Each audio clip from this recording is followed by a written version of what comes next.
ان کے ہاتھ میں. ہم تو کہتے جائیں گے وما علینا الا البلاغ. کیا ہے قرآن کی آیت؟ میں نے پتہ نہیں غلط تو نہیں پڑھی کہ وما علینا الا البلاغ. ہم تو حضور آپ کو سمجھائے، نیک و بد حضور کو سمجھائے جائیں گے. اگلا جو ہے ذوالفقار بھائی، ایک جان کے امان پاؤں تو عرض کروں.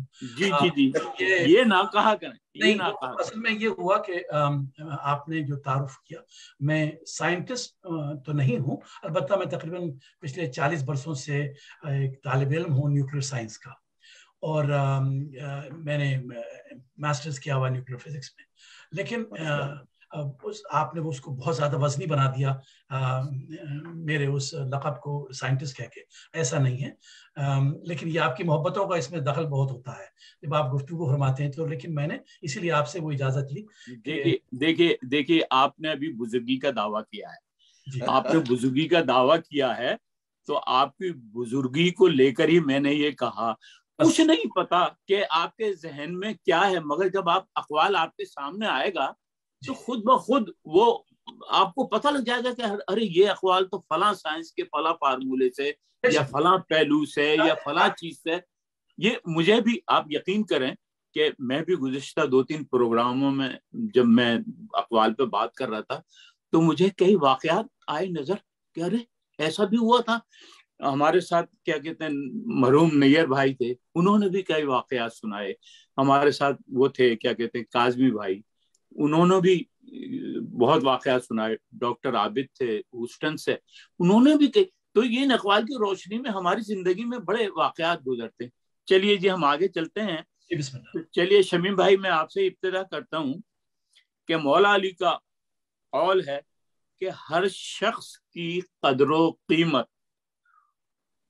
ان نیکیوں سے وابستہ ہوتی ہے جن کو وہ انجام دیتا ہے. بڑی سمپل سی بات ہے. سبحان اللہ. میں اس قول کو جس انداز سے دیکھا میں نے اور سمجھا ہے اپنی کم علمی کے باعث، جیسے میں عرض کر چکا ہوں پہلے بھی، یہ یہاں پر میں سمجھتا ہوں کہ عالم باعمل سے مراد ہے جو جس طریقے سے یہ گفتگو ہو رہی ہے. اور جیسے کہتے ہیں نا کہ to have a good intention is not good enough, یعنی اس کو عملی مظاہرہ بھی ہونا چاہیے کسی بھی اچھی خواہش کا، نیک خواہش کا. تو یہاں پہ ہر شخص کی قدر و قیمت، جیسے بھی آپ نے عرض کیا، ان نیکیوں سے وابستہ ہے جن کو وہ انجام دیتا ہے. عمل خیر جب تک نہ آئے گا منظر عام پر، اس کی شخصیت وضاحت کے ساتھ آپ کے سامنے نہیں آتی ہے. تو یہ چیزیں ضروری ہیں. مولا میں سمجھتا ہوں کہ جس طرح میں سمجھا ہوں کہ وہ اشارہ یہ ہے کہ آپ عالم باعمل رہے، یعنی جو آپ صرف سوچ رہے ہیں اس کا عملی طور پر بھی مظاہرہ ہونا چاہیے. اس نیکی کو اس طریقے سے محدود صرف ذہنوں میں نہیں رہنا چاہیے، بلکہ وہ باہر آ کر کے عملی صورت میں بھی اپنا تعارف کرائے. جس طرح سے میں سمجھوں اس بات کو. میں اس میں ایک تھوڑا سا پہلو کو اور اس میں اضافہ کرنا چاہتا ہوں.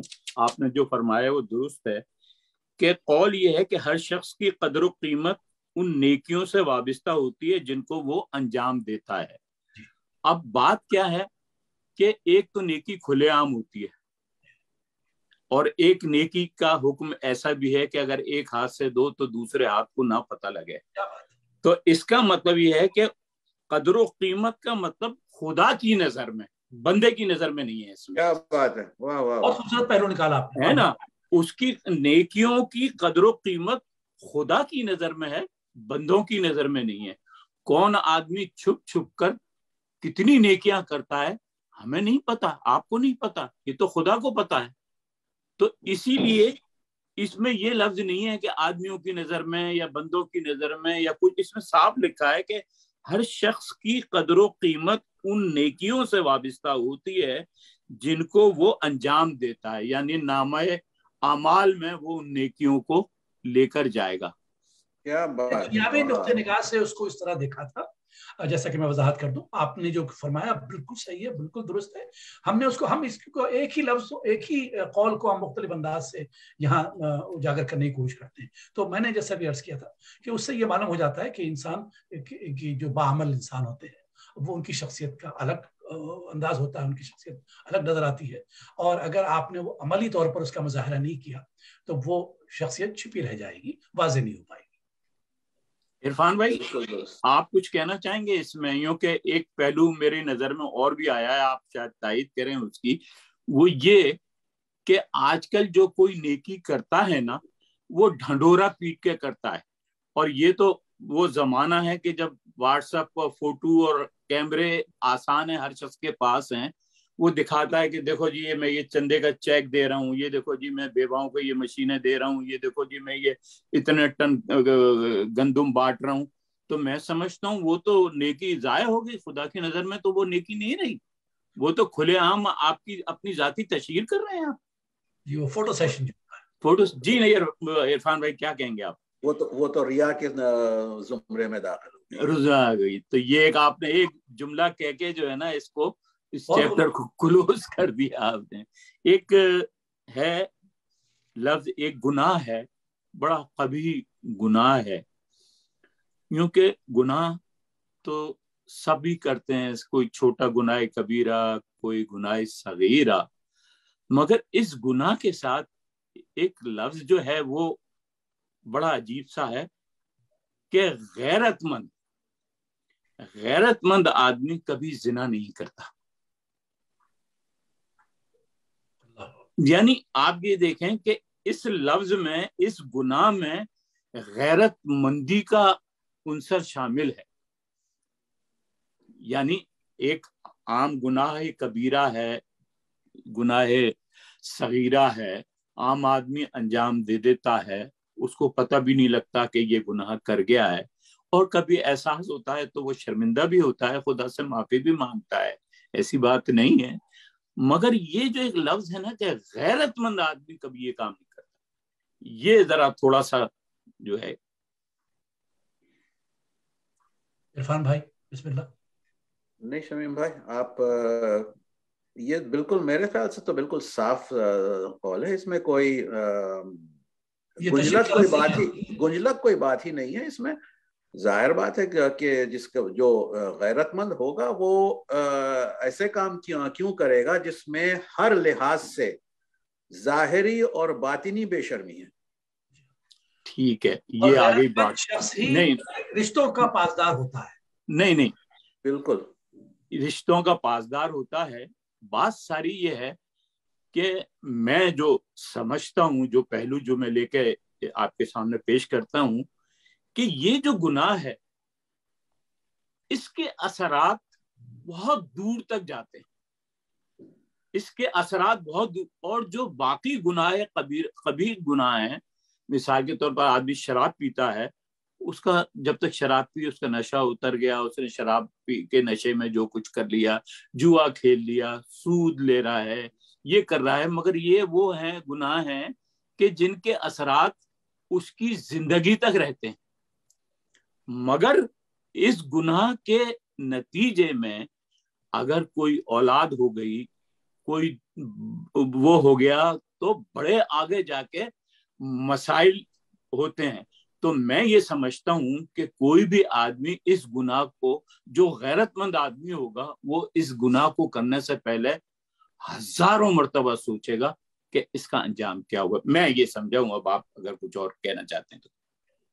اس میں نے ایک مقام پر پڑھا تھا، اس حوالے سے ایک جملہ وہ آپ سے شیئر کرتا ہوں میں، کہ یہ کہتے ہیں نا انگریزی میں جیسے کہا جاتا ہے کہ what goes around comes around. تو یہ کیفیت بھی میں نے پڑھی کہ اس جرم کا مرتکب جو ہوتا ہے وہ صرف اپنے ہی اعمال کا جواب دہ نہیں ہوتا ہے، اور وہ سزا کا صرف ذاتی طور پر ہی مستحق نہیں ہے، بلکہ یہ سزا نسلوں میں بھی چلی جاتی ہے بعض اوقات. جی یہی میں کہنا چاہ رہا تھا. اور پھر دوسرے اس میں جو ایک اور سب سے بڑا پہلو بھی یہ ہے کہ باقی گناہوں کے لیے تو 2 گواہ کافی ہوتے ہیں، مگر اس گناہ کے لیے 4 گواہوں کی ضرورت پڑتی ہے. تو یہ اتنا اس کا وزن ہے کہ جس کی بنا پر خدا نے کہا کہ آدمی سوچ لے پہلے کہ 4 گواہیاں ہیں اس گناہ کے انجام دینے کے لیے، اور 2 گواہیں جب تک تم نہیں بچ سکتے جب تک 4 گواہ نہ ہوں. تو وہ ایک غیرت مند آدمی جو ہے وہ کبھی یہ گناہ نہیں کرے گا. آگے چلتے ہیں. مولانا معافی چاہتا ہوں، ابھی میں ایک بات ذہن میں آئی کہ اب یہاں ایک پہلو یہ بھی نکلتا ہے کہ یہ گناہ بھی کبھی کبھی نادانستگی میں بھی ہو سکتا ہے. جیسے اگر کسی نے طواف النساء نہیں کیا ہے تو اس کے بعد جو ہے نا یہ آٹومیٹیکلی اس گناہ کا مرتکب ہو جائے گا بغیر یہ جانے کہ وہ یہ گناہ کر رہا ہے. جی یہ تو بڑا شرعی پہلو ہے. اس پہلو پہ کبھی موقع لگے گا تو کسی عالم دین کو ہم بلائیں گے. بہت ہمارے عالم دین ہیں وہ اکثر کہتے ہیں کہ بھئی تم اس پروگرام میں کم از کم کسی عالم دین کو بھی بلاؤ.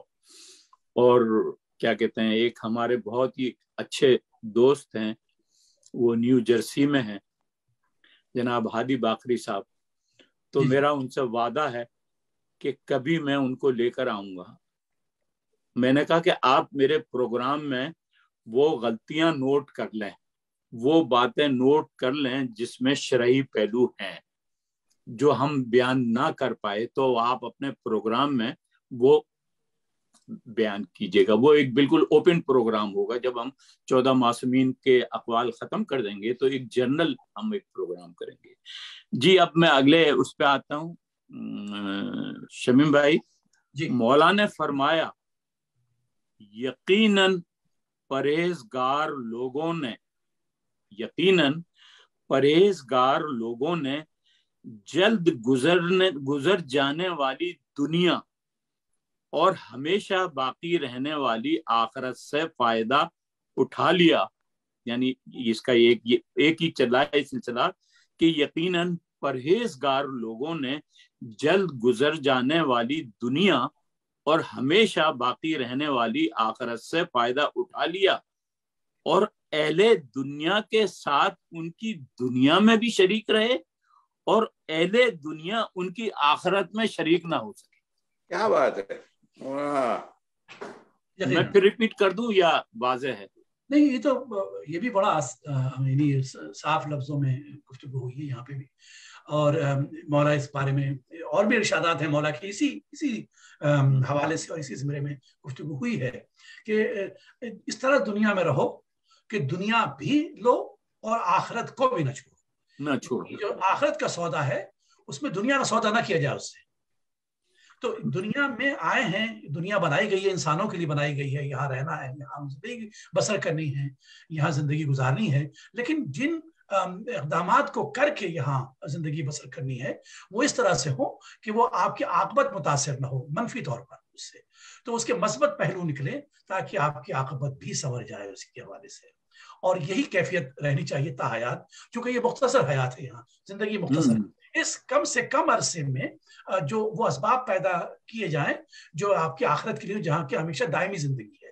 تو یہ مختصر زندگی کے اعمال ایسے ہوں جو دائمی زندگی میں آپ کے لیے فراغت کا باعث بنے. میں اس کو اس طرح دیکھ رہا ہوں. ہم تو ایک مولا علی کا ایک قول ہمیں یاد آتا ہے, آپ سب کو بھی پتا ہے کہ میں نے دنیا کو 3 طلاقیں دی ہوئی ہیں. تو مطلب یہی ہے کہ اس دنیا میں آپ دین کو لے کر چلیں. آگے میرے خیال سے 1-2 ایسے آتے ہیں کہ بلکہ نیکسٹ اقوال ایسا ہے تو اس موضوع پہ پھر ہم اس اقوال میں کو لے کر چلیں گے. مگر یہ چیز طے ہے کہ ہمیں دنیا ایسی گزارنی چاہیے کہ ہمیں آخرت میں بھی ہمیں شرمندگی نہ اٹھانی پڑے. یعنی آپ دنیا کے نہ ہو جائیں, دنیا آپ نہ ہو, ہاں مطلب ہمیں آخرت میں شرمندگی نہ اٹھانی پڑے. یوں کہ آپ کی گفتگو جو ہے اگلے اقوال میں اس کو ہم متصل کر دیں گے جو اس قول کو. جی عرفان بھائی دیکھیے گا, اگر تم نے اپنے دین کو اپنی دنیا کا تابع بنا دیا, اگر تم نے اپنے دین کو اپنی دنیا کا تابع بنا دیا تو دین و دنیا دونوں کو کھو بیٹھو گے. یہ ایک اس کا پورشن ہے کہ اگر تم نے اپنے دین کو اپنی دنیا کا تابع بنا دیا تو دین و دنیا دونوں کو کھو بیٹھو گے اور آخرت میں گھاٹے میں رہو گے. یہ کلیئر ہو گیا. اور اگر اپنی دنیا کو دین کا تابع بنا لیا تو دین و دنیا دونوں کو حاصل کر لیا اور آخرت میں بھی کامیاب لوگوں میں ہوگے. یعنی یہ اس سے ایک بات واضح یہ ہو گئی عرفان بھائی کہ ہم دین نے ہم کو دنیا پر حاوی کیا ہوا ہے یا دنیا نے ہم پہ دین پر حاوی کیا ہوا ہے. یہ اس کے دو مفہوم ہیں. جی کچھ کہیے گا عرفان بھائی. جی آپ نے جیسا ابھی تھوڑی دیر پہلے آپ نے کہا تھا کہ جو ہے معصومین کے جو اقوال ہیں، جو معصوم کا قول ہے وہ کبھی کبھی قرآن کی تفسیر بن جاتا ہے، بلکہ کبھی کیا ہوتا ہے تو مولا کا یہ قول بھی ایسا لگتا ہے کہ سورہ عصر کی تفسیر ہے یہ. جی جی. اور ویسے یہ بات بالکل ہے کہ جب دنیا، اور جیسا شمیم بھائی نے کہا ہے کہ دنیا کو لے کے ہم چل رہے ہیں تو دنیا سے آخرت کے لیے فائدہ اٹھا سکتے ہیں، مگر جیسا مولا کے اس دوسرے قول میں بات ہے وہ اس طرف اشارہ کرتی ہے کہ جب دنیا اور آخرت کا تصادم ہو جائے تو ہمیں پھر کس راستے چلنا ہے. اور اس سلسلے میں دنیا کو اس نظر سے دیکھتے ہوئے مولا نے خود کہا ہے کہ دنیا کی حیثیت میرے نزدیک بکری کی چھینک سے زیادہ نہیں ہے. اور اسی عاقبت اور دنیا کے تقابل کے حوالے سے ایک شعر سن لیجئے میرا کہ کبھی دنیا اور عقبہ میں تصادم ہو تو یہ سوچو. کبھی دنیا اور عقبہ میں تصادم ہو تو یہ سوچو، یہ دنیا 4 دن کی ہے وہ راحت دائمی ہوگی. آپ نے تو بالکل اس شعر میں خلاصہ اس قول کا خلاصہ پیش کر دیا. جی شمیم بھائی آپ کچھ کہنا چاہیں گے؟ نہیں، بس ان 2 مصروں کے بعد تو کچھ بچا ہی نہیں کہنے کے لیے. ماشاءاللہ ماشاءاللہ. بس ہم تو اس کا میں نئی نسل کو 2050 میں جا رہے ہیں ان کو بتانے کے لیے میں یہ کہنا چاہتا ہوں کہ میرے دوستوں، میرے بچوں، دنیا کو دین پر حاوی مت کرو، پریورٹی دو ہمیشہ دین کو، اور دین جو کہے دنیا کو اس طریقے سے چلو، اور کبھی بھی دنیا کو اپنے دین پر حاوی نہ ہونے دو تاکہ آخرت میں تمہیں نقصان پہنچے. جی میں پھر اب اگلے کیا کہتے ہیں آتا ہوں قول کی طرف. بڑا آسان قول ہے مگر یہ ہے کہ اس میں بڑے مفہوم ہیں، بڑے معنی پنہاں ہیں. مولا علی مشکل کشا حضرت علی ابن ابی طالب نے فرمایا دنیا سانپ جیسی ہے، دنیا سانپ جیسی ہے کہ اس کا چھونا تو نرم و ملائم ہے مگر اس کے اندر زہر حلال شامل ہے. بے خبر نادان اس کا دل دادا ہو جاتا ہے مگر ہوش مند عاقل اس سے ڈرتا ہے. تو مولا علی نے دنیا کی مثال سانپ کی طرح سے دی. کیا کہیں گے شمیم بھائی اس میں؟ یقیناً مولا کا قول قرآن کے مطابق ہے بالکل یقیناً. اور یہ سانپ کی جو کیفیت مولا نے بتائی ہے، یعنی ظاہراً نرم ہوتا ہے اور ظاہراً آپ کو خوفزدہ نہیں کرتی دنیا ظاہراً، اور آپ کو اپنی طرف راغب کرتی ہے. یعنی اس کی ملائمت یا اس کی چاشنی جیسے ہم جیسے کہیں گے، اور اس کی ظاہری بناوٹ انسان کو اپنی طرف راغب کرتی ہے، لیکن دراصل اس کا باطن اس قدر حسین نہیں ہے اور دیدہ زیب نہیں ہے، جاذب نہیں ہے.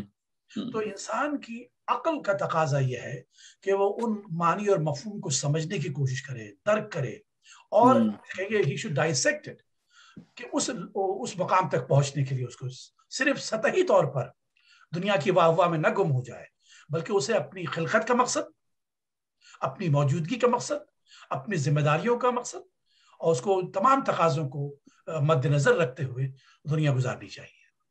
تب جا کر کے وہ اس کے زہر سے بچ سکے گا. جی عرفان بھائی آپ کیا کہنا چاہیں گے اس سلسلے میں؟ نہیں، یہ مولا نے دنیا کو مختلف اپنے خطبات میں مختلف طرح سے دنیا کی مثال دی ہے، جس میں سے ایک یہ مثال تھی، ایک جو میں نے عرض کی وہ خطبہ شقشقیہ میں مولا نے اس کو بکری کی چھینک کی مثال دی، اور اپنے ایک اور خطبے میں دنیا کی مثال مولا نے دی ہے، جیسے کسی سور کی جو ہڈی کسی جزامی کے ہاتھ میں ہو، دنیا کی یہ مثال بھی موجود ہے۔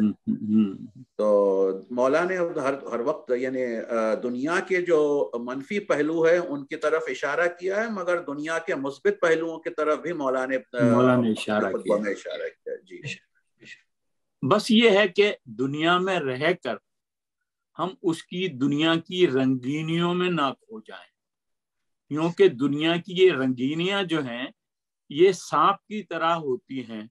یعنی آپ یہ دیکھیں کہ جو ہمارے ہاں اسلامی جو چیزیں ہیں جو گناہ کبیرہ میں آتی ہیں، گناہ صغیرہ میں آتی ہیں، وہ سب لذت ہے۔ مطلب یہ دنیا جو ہے یہ ایک لذت کی جگہ ہے، تو آدمی کو یہ نہیں دیکھتا کہ وہ کس لذت سے آشنا ہو رہا، کس لذت کو وہ اپنا رہا ہے کہ وہ اس کے لیے آگے جا کے نقصان دہ ہوگی۔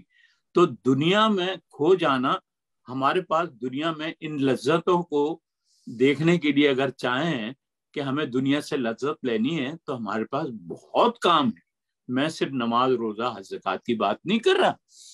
آپ اپنے بزرگوں کی خدمت کریں، اطاعت کریں اپنے ماں باپ کی، آپ اپنے پڑوسیوں کی خدمت کریں، آپ محلے والوں کی خدمت کریں، آپ بیواؤں کی خدمت کریں، آپ کسی مسجد امام بارگاہ میں جا کے جھاڑو دیں، آپ کسی درگاہ میں جا کے، کسی مسجد میں جا کے آپ جوتے سیدھے کریں۔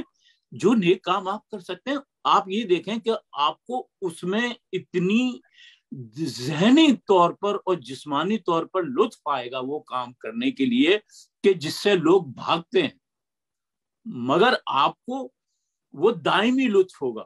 مگر وہ دنیاوی چیزیں جو سانپ کی طرح نرم ہوتی ہیں، ان میں اگر ہم بھاگیں گے تو ہمیں مطلب وہ وقتی طور پر تو فائدہ دیں گی، مگر اس میں زہر شامل ہوگا جو آگے کے لیے نقصان دہ ہوگا۔ جی اب میں حیا علی خیر العمل کی، حیا علی خیر العمل، یہ بات جو ہے بہت سمپل ہے اس کو نیو جنریشن کو سمجھنے کے لیے کہ بھائی ہم کبھی بھی نقصان نہیں اٹھا سکتے اگر، جیسا انگلش کا ایک ایکسپریشن ہے کہ کیپ یور پرائرٹیز رائٹ۔ سیدھی سی بات۔ اب یہ ایک آگے میں قول پڑھ رہا ہوں مولا علی کا، اس میں مولا علی نے 5 باتوں کی وصیت کی ہے،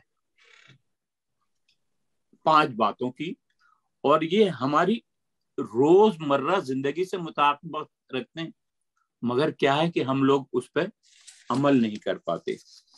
آپ نے فرمایا کہ میں تم کو 5 ایسی چیزوں کی وصیت کرتا ہوں کہ اگر ان کے لیے تم کو سفر کرنا پڑے تو سفر کرو۔ یعنی اس کے اندر ایک لفظ جو سفر ہے، تو بہت سی ایسی چیزیں ہیں کہ جس میں ہمیں سفر نظر نہیں آ رہا، جو آگے 5 ہیں، مگر سفر کا لفظ کیوں استعمال کیا ہے وہ آپ لوگ بتائیں گے۔ پہلا جو اس کا جو ہے لفظ، تم میں سے کوئی اپنے رب کے علاوہ کسی اور سے کوئی امید نہ رکھے۔ سبحان اللہ۔ یہ جی پہلا قول ہے، جو 5 چیزوں میں سے پہلا یہ ہے پورشن۔ دوسرا ہے تم میں سے کوئی اپنے گناہوں کے علاوہ کسی اور سے نہ ڈرے۔ سبحان اللہ، سبحان اللہ۔ تیسرا ہے کہ تم میں سے اگر کسی سے کوئی سوال کیا جائے اور وہ نہ جانتا ہو تو میں نہیں جاننا کہنے سے ہرگز نہ شرمائے۔ کیا بات ہے، کیا بات ہے۔ اور